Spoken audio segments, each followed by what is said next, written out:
We live in a world where 80% are falling victim to problems and circumstance. We've all been dealt during these times.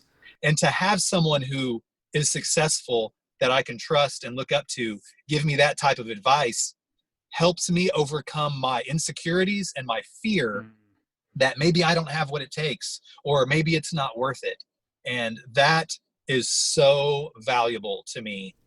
Today's show is brought to you by Original Grain. They make watches with materials that tell a story. Designed in the United States, their handcrafted watches feature sustainable, reclaimed, and repurposed materials. They believe quality and craftsmanship matter. Built to last, Original Grain timepieces are made for time well spent. Ambitious Bet, I personally have the classic, which is designed from the rosewoods from Africa and India. I gotta tell you, every time I put this damn thing on, I'm getting compliments, and I've wore some of the fanciest watches you could ever think about, and this one has gotten the best just compliments because it's elegant, but it's also rustic and it's simple and it pops and it looks bold. So if you want to go find out why this company's raised over $800,000 in 2 Kickstarter campaigns and has a 5-star rating as far as quality and craftsmanship across the board with their database, go visit originalgrain.com.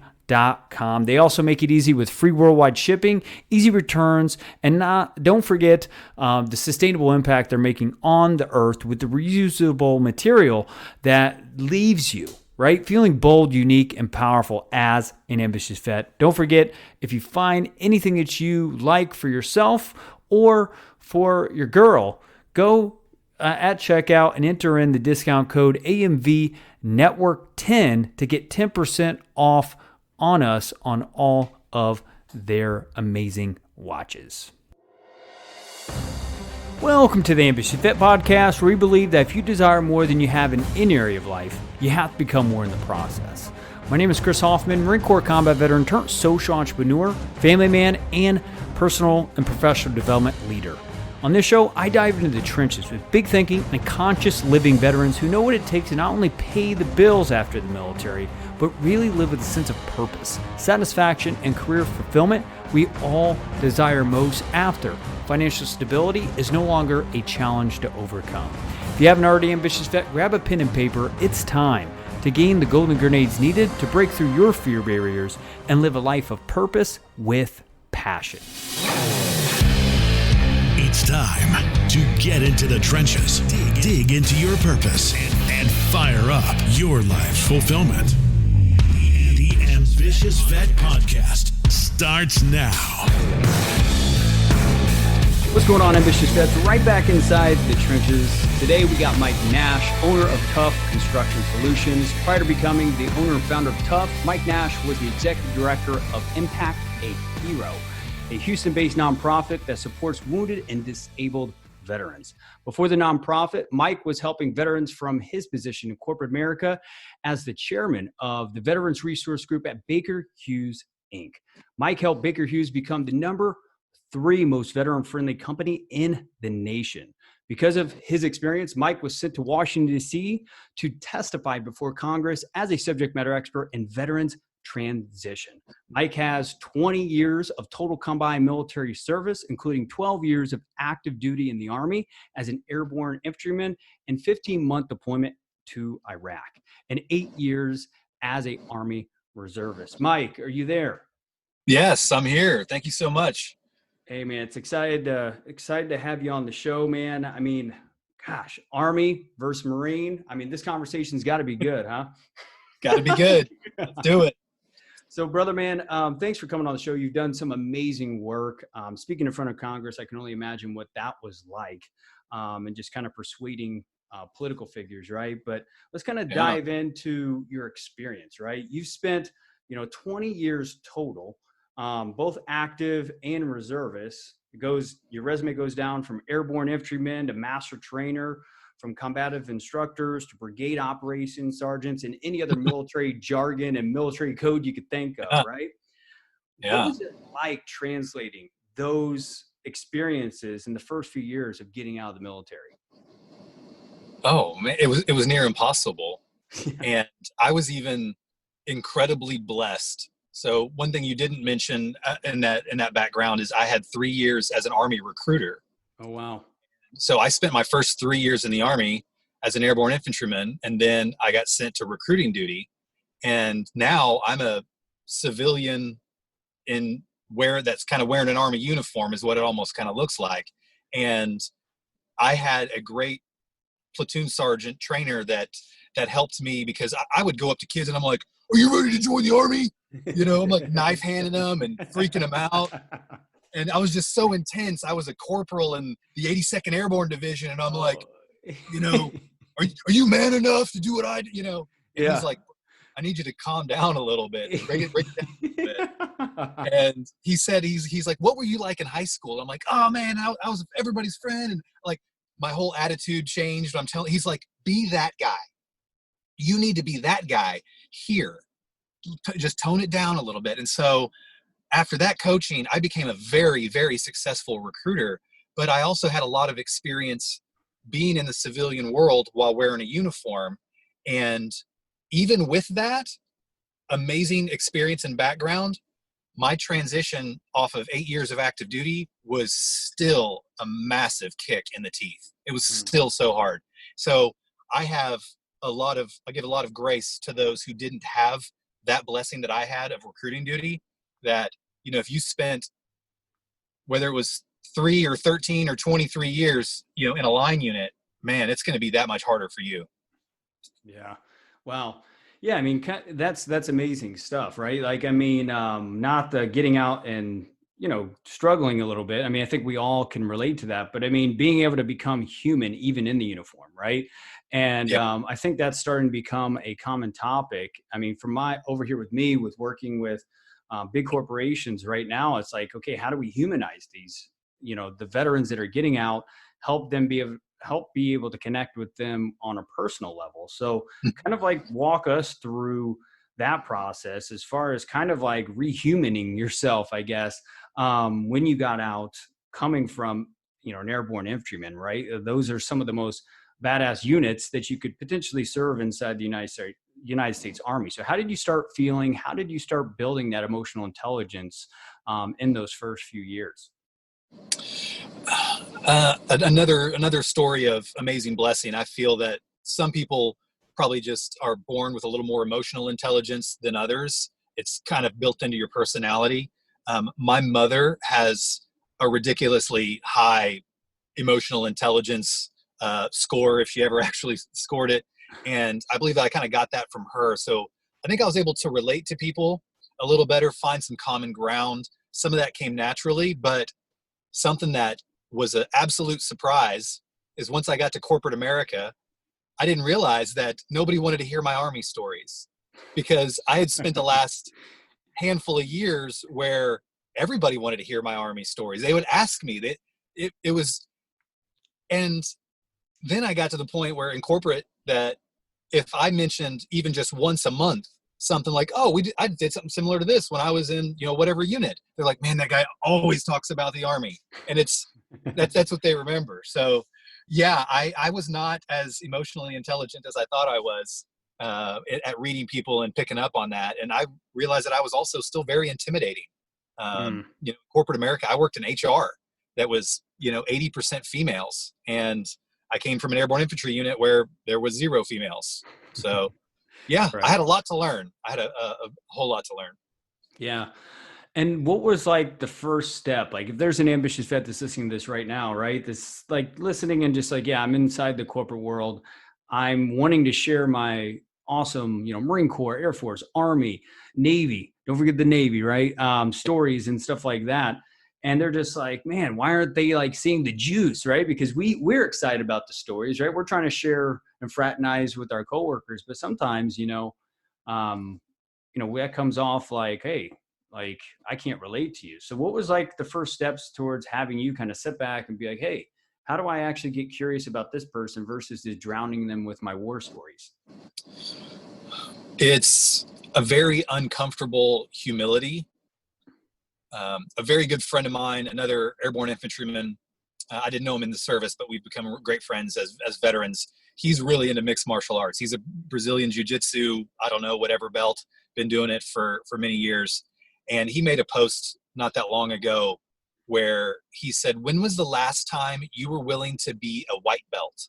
And for those that might not be familiar with, the mixed martial arts or any martial arts, the white belt is the brand new beginner. You know nothing. And he was saying, when was the last time you were willing to be the student and to learn and to not think that you know everything? And that, for me, even though I didn't have that phraseology that I just heard from my friend way back then, I had to be willing to be a white belt. I left the military as a subject matter expert in my field. People, I had a ridiculous amount of credibility. People looked up to me for certain things. You got multiple meritorious promotions. I saw, like, you were a stud, man. You were. Well, it's, sometimes you felt like that. And then you go from being a white belt in a different field, learning an entire new language. Corporate America was an absolute shock for me. And I thought, oh man, nobody's shooting at me. This is going to be easy. And it was not easy. So that would be, I would say, step one is a level of understanding. I don't know if you're familiar with the 4 phases of understanding. The first one is the you don't know what you don't know. Like, you're just completely oblivious to the information that could be out there for you to learn. And it's referred to as unconscious incompetence. Well, level 2 is conscious incompetence, meaning that that there's information out there that you don't know and you want to go learn. So it's moving from unconscious incompetence to conscious incompetence is a choice. And then as you learn to master your craft, you move up to the 3rd level, which is, I'm nerding out a little bit here, I'm sorry. It's conscious competence. So now you know what you know, you're good at it, and but you still have to think about it. It hasn't quite become second nature. And then the 4th level is unconscious competence, where now you're back to being the subject matter expert. You're the black belt. That is what I believe we have to do as veterans, is be willing to, okay, I recognize I'm at unconscious incompetence. I don't even know what I don't know. Let me figure out what it is that I need to learn, and let me pursue that and be willing to be a white belt and get my teeth kicked in and keep moving forward. Yeah, that's really good wisdom. I love that structure. I love that framework. I think if the ambitious vet that's listening to this right now just applies that, then they're going to accelerate their learning curve, right? Because, also just from having multiple conversations with you, Mike, you've been excellent at just being a lifelong learner. You're a reader. And, we've all heard the cliches of leaders are readers and, stuff like that, but you've always valued personal development. You've been a huge advocate inside the veteran space and out of it with that. And, so you've been in industries like oil and energy, nonprofit, recruiting, and now construction. But you've also been coined of an awesome quote, man, that I picked up online. I'm excited to share this on the show, is I want to inspire them to avoid the idea of victimization and instead chase exceptionalism. What do you mean by that, man? Let's go ahead and break that down. I live in Houston, and there's an amazing network of veterans here. And we have a lot of socials, gatherings when we're not dealing with, this COVID ridiculousness. But there are a lot of guys that would show up to these socials. We have one called Cigar Night for Veterans. And there is every era of veteran, every branch, and every personality type, from the bikers to the businessmen and everything in between. And it is just a place where people just come together and share and enjoy that brotherhood.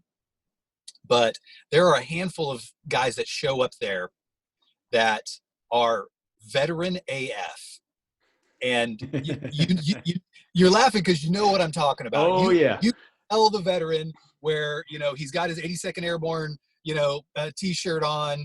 He's got his, sleeve tattoo with, We the People or 1775 or 6, depending if it's Army or America. They're just, and all they're talking about is the good old days. And I think so many veterans get caught in this trap of, and I was this for a while as well. I'm picking on myself.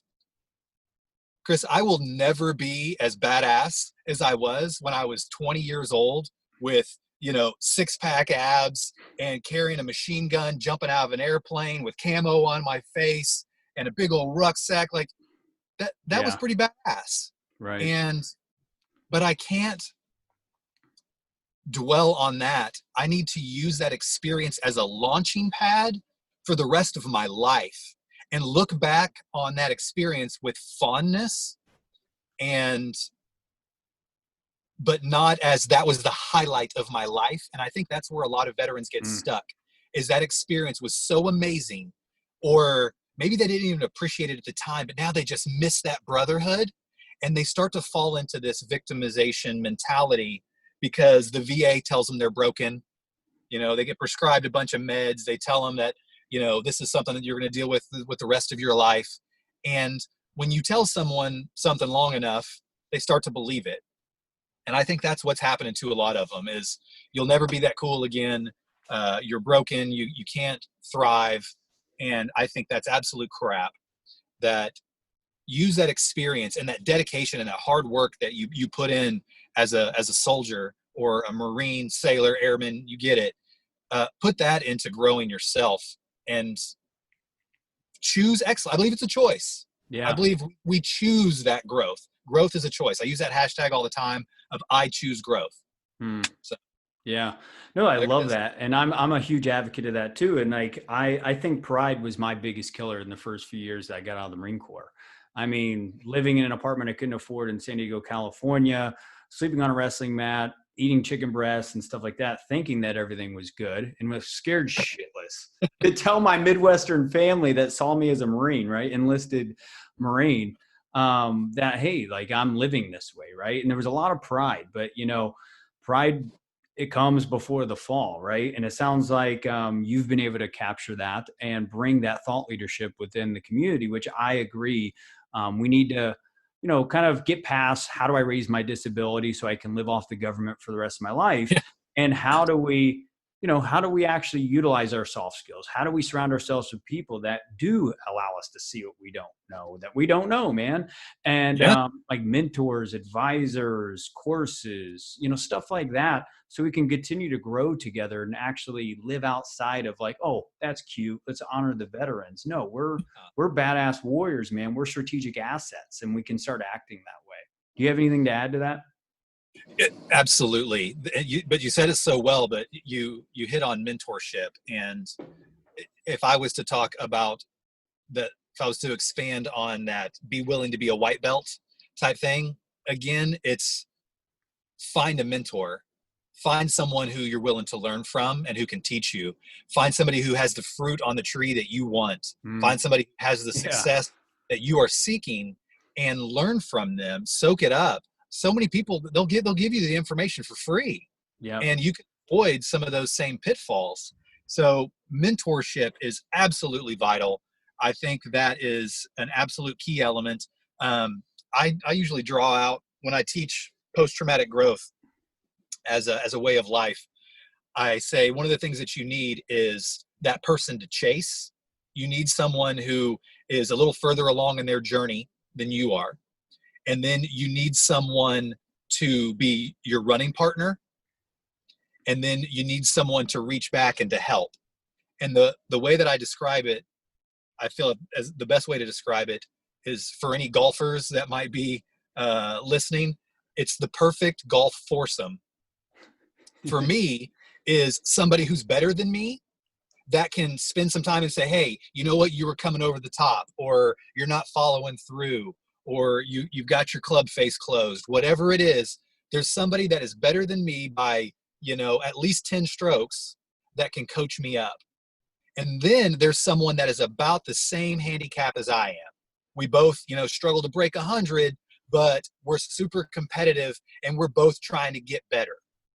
And then the fourth person would be someone who I can help, someone who's brand new to the game, and I can add value to their life, to their game by saying, hey, your grip is a little too strong. Try to loosen that up a little bit. Or, hey, your stance, he's not ready. That guy's not ready to listen to my coach, because the gap between handicap, to stick the same analogy, is too large. He can't see himself as that guy because it's so far away. you get to be that milestone to help them along. So you got someone to chase, someone to run with, and someone to help lead. Yeah. That's mentorship to me in a nutshell, if you will. And if you add to that a partner, if you have a life partner that's doing life with you, they don't have to be your running partner. Maybe they're advanced in an area, or maybe they're a little behind, but they value your success the same way that you do. Then it kind of makes a cross. You've got someone you're chasing, someone you're helping. You've got your right hand, your left hand, your buddy, and your partner. I just think that's so amazing, the way that kind of ties in.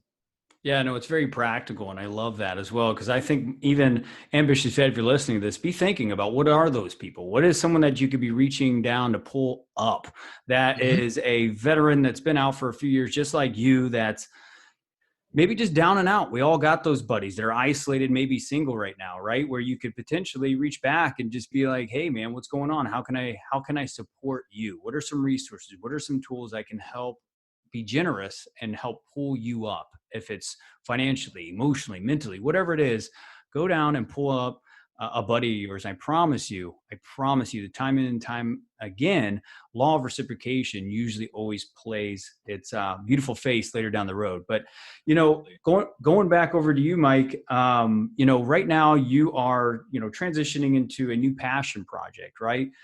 This TUFF Construction Solutions. So I would ask you, you're going from the nonprofit sector, doing a lot of amazing personal and professional development stuff with the nonprofit, Impact a Hero out of Houston, and now you're morphing into a brand new industry. So I would ask you, what is that next step as far as finding that person that you're chasing, right? Like a mentor. Who do you have advising you as you go about this next venture? Great question. So I guess you wanted to know a little bit about why I chose this path and why now, and then we could dive into that too. Yeah. Yeah. I feel it's valuable to kind of start, but construction has been my family's trade. My father was a general contractor longer than I ever remember, and before I was old enough to swing a hammer, I was handing my dad galvanized deck screws, one time out of my own little kitty tool belt. Here you go, Dad. Here you go, Dad. Here you go, Dad. And it was how I grew up.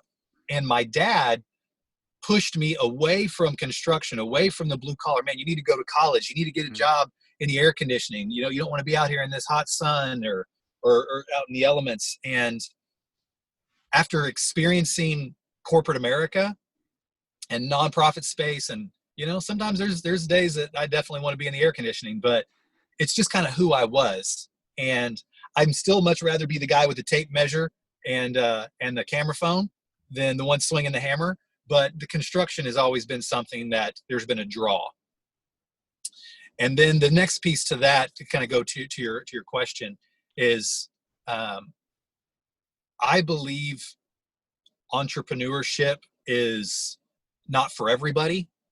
I think a handful of people, I think a lot more people would make great entrepreneurs if they were encouraged and coached and ever saw that as an opportunity for them. I think a lot more people would choose that path. But I am very entrepreneurial. Both of my parents are entrepreneurs, and it's, as much as I thrived occasionally in the military, I'm too much of a free thinker and an idea guy and a strategist that's where I needed to be. And that's why I left the nonprofit space, is because I've known that I am an entrepreneur in the making. And I knew that the way for me was going to be to take all that life experience and family experience in construction to do that. So I said all that to say, to be able to answer your question, the people who are mentoring and coaching me are other small business owners in construction. I have partners who have built their business. They are 10, 15 years ahead of me in the process, are very successful, and they are coaching me along and in many ways sending me business and helping me to make money and working together. There is a resource available to veterans called SCORE, SCORE, and it's a group of business executives that volunteer their time to help people grow businesses, to help them become entrepreneurs. And I had a mentor meeting this morning with my SCORE mentor, and we talked about whether I should, go after this executive MBA program opportunity at Texas A&M. And to hear from this guy who is, about 15 to 17 years ahead of me in his life, and, how much the MBA meant to him and his success, to hear him say, you don't have to pay, really? You're going to get this $85,000, Texas A&M MBA, and you're probably going to make money doing that, man. But most people that have to go into debt to do that, yes, you absolutely should be doing that. It's worth the energy. It's worth the time that you're going to put into it. And to have someone who is successful that I can trust and look up to give me that type of advice helps me overcome my insecurities and my fear that maybe I don't have what it takes, or maybe it's not worth it. And that is so valuable to me. So that's brilliant, brother. Yeah, that's brilliant. And I appreciate you being vulnerable and honest, right? Because Ambitious Vet, this is no beginner that I'm interviewing right now. We don't interview beginners on the Ambitious Vet podcast. This man has, as I said at the very beginning, spoken in front of Congress on veteran transition issues, helped turn around a very credible nonprofit organization, and has done some amazing work since getting out of the Army, and not to mention all of his key accomplishments inside the Army. So don't be afraid to always go back to becoming that white belt. What are the resources, both formally and informally, that could help fill those gaps towards what you want to get better at? You know what you really want to get better at if you just look yourself in the mirror. So, Mike, what makes you so excited about construction? I know you've talked about family and stuff like that, but what's the trends inside the industry right now? What is TUFF like? What is the vision for this? What are you trying to do for the general public with this new venture, man? One of the things that got me the most excited about it was when everybody was at home because of the nation being locked down. And we learned this new phrase of essential workers or essential employees. And while the rest of us are sitting at home on Facebook, I'm seeing a couple of those business owners that I mentioned that own a general construction company and one that owns a roofing company. They were working. They were out there every day that we were all sitting in. They were putting on roofs. They were finishing remodel jobs. As long as they could get supplies to their work site, they were working. So unless, the truck drivers, got shut down, they're working.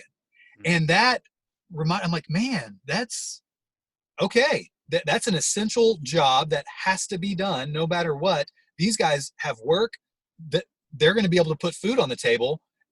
I like that. That was a wake up call to me versus being in the nonprofit space and thinking, all right, well, I hope they keep paying me, even though, I can't do all the things that we had planned. We'll try and be really productive without having any events. And so part of that was the essential work. And there's also an organization, it's a small nonprofit that's relatively new, called I Build America. I got a hat here, I don't know if you can see it, or if it's backwards, but it's I Build America. And the idea behind it is to encourage high school students, college students, and military veterans or military service members to choose construction as a first option instead of a backup plan. And it helps explain all of the amazing benefits and how many, millionaires are made from, being a construction company owner, or, even if it's not being a millionaire, if it's just this amazing life that you can create for yourself by doing HVAC or plumbing or some type of skilled carpentry, that those people are retiring in massive swaths right now. And there's going to be a huge gap. And everybody that was chasing the, the liberal arts degree because it was their passion, or learning how to sing. Some of those people are going to be in a tight spot whenever the rubber meets the road, and we're still building. So that's kind of why construction, and one of the reasons that I was,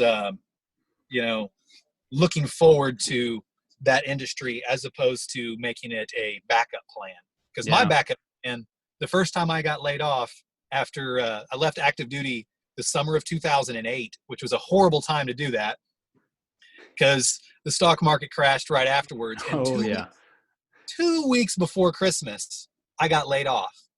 And Chris, I had a toddler who was still in diapers, and I had a newborn baby. And I didn't have a job. And one of the most humbling experiences was going back to waiting tables. The thing that I did before I joined the Army, I had to go back to doing, after being a Iraq war vet and, leading, soldiers into battle and all that stuff. Now I'm, how would you like your steak cooked? Type stuff.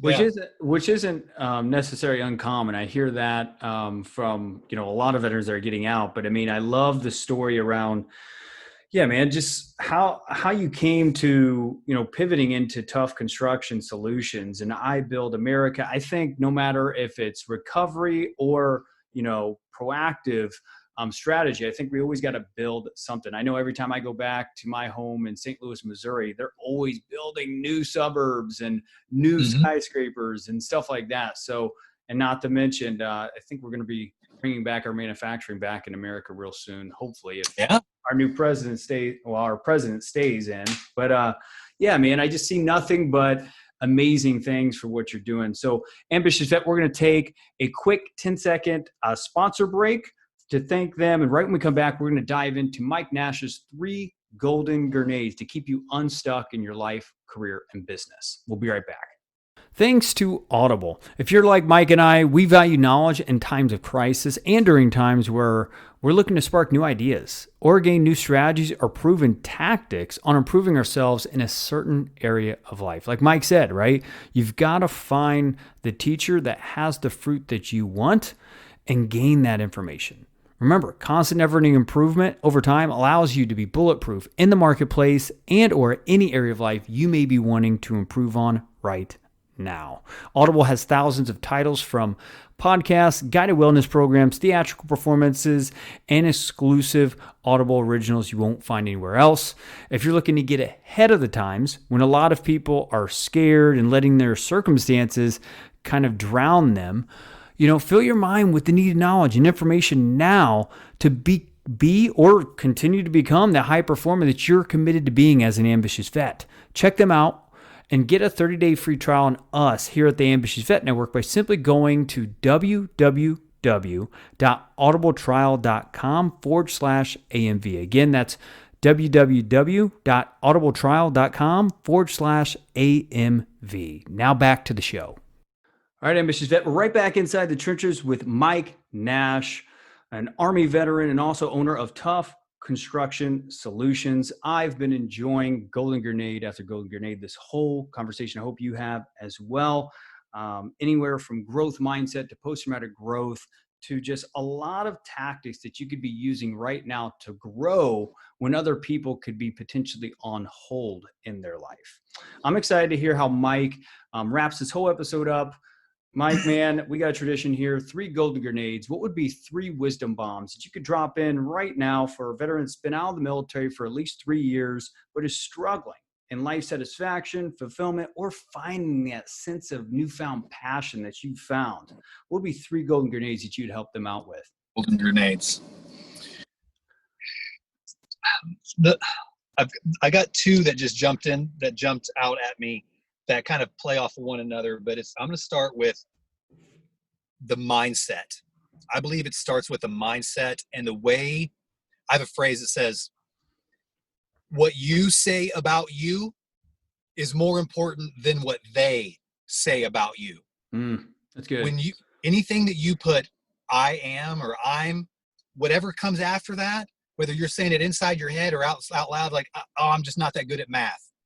If you say so, bro, let's reframe that. Mm. So to have the mindset that you do, that you can, that you are, fill in those gaps instead of saying, man, I'm just not very disciplined like I used to be. Well, reframe it. You have the mindset. I am as disciplined as I choose to be. Aren't we? Yeah. Yeah. Yeah. So that's a hell of a lot better way to say it right there. Yeah. So those kind of affirmations pieces, but so mindset has got to be right there up front. And one of the thing that probably comes next that I think ties into it is to always be learning.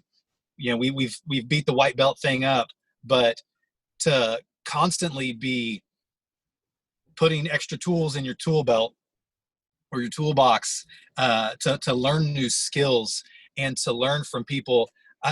I struggled a few years ago. I had a goal of reading a book a month for a whole year. I wanted to get 12 books, and I think I got 8 the first year that I tried, and then 10 the next year, and then I got Audible. And now I'm over 20 books, almost 2 a month, about 20 to almost 30, and I guess probably the last 2 years in the course of a year because of all the windshield time. I'm sitting in my truck right now because I got so much windshield time. Yeah. Well, I like the net learning, the no extra time learning. That Audible is going, whether I'm listening to something new or I'm re-listening to something that has just been great. So always be learning. There's so much powerful information out there that can change your life, but it starts with awareness. You can't change something you're not aware of. That's a problem. So first awareness, then change. I think that kind of ties into the mindset. So, all right, I guess first grenade is get the right mindset. Second grenade, always be learning. And the third one is a little cliche for sports fans. You've probably heard The Rock talk about be the hardest working person in the room. Oh yeah. Well, I don't know if anybody else is watching any Netflix docuseries, but The Last Dance about Michael Jordan and the 97 Bulls. I'm only on episode 2, but the first 2 are amazing. And I grew up in middle school, high school, watching Michael Jordan just destroy everybody. But to see the work ethic of this man that, he showed up as a freshman at the University of North Carolina, and he was given the opportunity to make the winning shot for the national championship game as a freshman. And everybody knew he was the baddest dude on that court. And he stayed. He was learning. And then he shows up, and within, some of the guys in the show say within a few weeks, we knew he was the best player on the team because he outworked everybody. So the last one is, are you willing to put in the work? I've got written on my whiteboard at home. You've probably seen it on a coffee cup or a T-shirt. It says, nobody cares, work harder. Nobody cares, work harder. I don't want to hear your excuses. In the real world, we're measured on what we accomplished, not what we intended to accomplish. So bro, that's huge. Nobody cares, work harder. Ambitious Vet, if you're inside the trenches right now, you're making excuses, there's reasons, there's circumstantial things that are getting in your way. No one cares, work harder. You've been without less when you were in the uniform, and know that you still got the mission done. Hey, nobody's shooting at you. It's not 131 degrees outside with body armor and no, right. It is not that bad. Nobody's shooting at you. You're not wearing body armor. Get out there and just work harder. You've got what it takes. You've pushed yourself in the past. Remind yourself of that greatness, and don't let your experiences in the military be the highlight of your life. Let it be a launching pad for an amazing future. Yeah. Mike, man, with that, I'm going to wrap this up with how can people find more about what you are passionate about right now in your life, more about TUFF Construction Solutions, and how to connect with you? Social media is going to be the easiest. There are only 2 Mike Nasches on the planet that spell their names like I do. And the other one's my uncle. And he's, the a 60-year-old retired teacher, also a veteran. But so it's not hard to find me. It's Mike, and then my last name Nasche is spelt like Porsche. It's Nasche. Mike Nasche, Nasche. I'm on Instagram. I'm on Facebook. I'm on LinkedIn. Connect with me. I've also got pages for TUFF Construction Solutions. It's tuffconstructionsolutions.com. We're also on social media. That's how to find me. And if I can help encourage you, inspire you, give you a nugget of wisdom, lift you up in any way, don't hesitate to jump in my DM. Yeah, Mike, it's been an absolute honor, brother. Thanks for being an ambitious vet that doesn't settle for less than what you're passionate about, man. Thanks for joining the show. Chris, thank you so much for having me. The Ambitious Vet is available on all popular podcast platforms. Go to vettrainingcoaching.com to subscribe, rate, and share with fellow vets. Again, thanks to Original Grain Watches. Ambitious Vet, if you haven't already, go run over to originalgrain.com. Check out their watches with materials that literally tell a story. Or if you're just looking to support a veteran-owned company and looking for a watch for your better half, go and check out originalgrainwatches.com. If you find anything that you like there, don't forget to enter in coupon code AMV Network 10 to get 10% off discount.